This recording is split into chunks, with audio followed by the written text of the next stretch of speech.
నా చిన్నతనం నుంచి ఒక పాట వినేవాడిని. నీ కృప నాకు చాలని దైవజనులు యేసన్న గారు ఒక పాట పాడారు.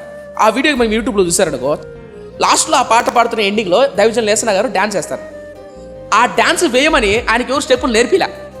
జలరాశులని ఏకరాశిగా నిలిచిపోయేనే నీ జనులు. అద్భుతంగా ఉంటుంది అన్నమాట. ఎందుకంటే తన ప్రజలను దేవుడు అంత ప్రేమిస్తున్నాడు కాబట్టి భూమి ఆకాశాన్ని సరే మార్చగలడు తన పిల్లల కోసం.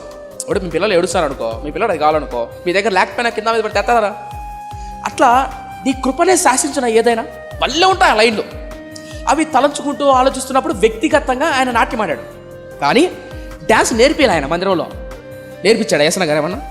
నేర్పించలేదు కదా. మరి ఎందుకు ఈ రోజుల్లో ఇలా జరుగుతుంది? అదే చెప్తున్నా, వ్యక్తిగత ఆరాధన వేరు, సామూహిక ఆరాధన వేరు.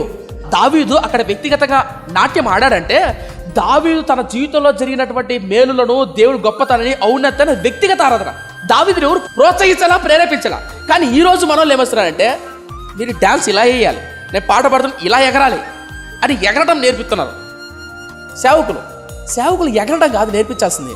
పరిశుద్ధత అంటే ఏంటి, పవిత్రత అంటే ఏంటి, మన స్వభావాన్ని ఎలా జయించాలి, శరీర కార్యాలను ఎలా అణిచివేసి ఆత్మతో జీవించాలి, ఆత్మకార్యాలు అంటే ఏంటి, ఆత్మతో ఏ విధంగా ఈ భూమి మీద మన బ్రతకాలి, మన పవిత్రతను పరిశుద్ధతను ఎలా కాపాడుకోవాలి అని అనుభవపూర్వకంగా కాపరి బోధిస్తూ యవనస్తులను దేవుని కొరకు, క్రీస్తు రాజ్యం కొరకు, క్రీస్తు స్వరూపం వచ్చేంత వరకు మనం ప్రోత్సహించాలి. అది నేర్పించాలి, అది బోధించాలి. ఈ యాత్రలో మనకు వస్తున్న కష్టాలు, కన్నీరు, ఆర్థిక పదలు, శరీరేచ్ఛలు, కోరికలు, బాధ, కన్నీరు, ఒంటరితనంలో ఎలా దేవుడి మీద ఆధారపడాలో నేర్పించాలి. తాత్కాలికమైన భావోద్రేకాలు లోన్ చేయడం కాదు. నువ్వు అవి నేర్పించావనుకో, నువ్వు వద్దని నేర్చాడు డ్యాన్స్. మళ్ళీ నేను చెప్తున్నా, డ్యాన్స్ చేయడం తప్పని అంటాను సుమా.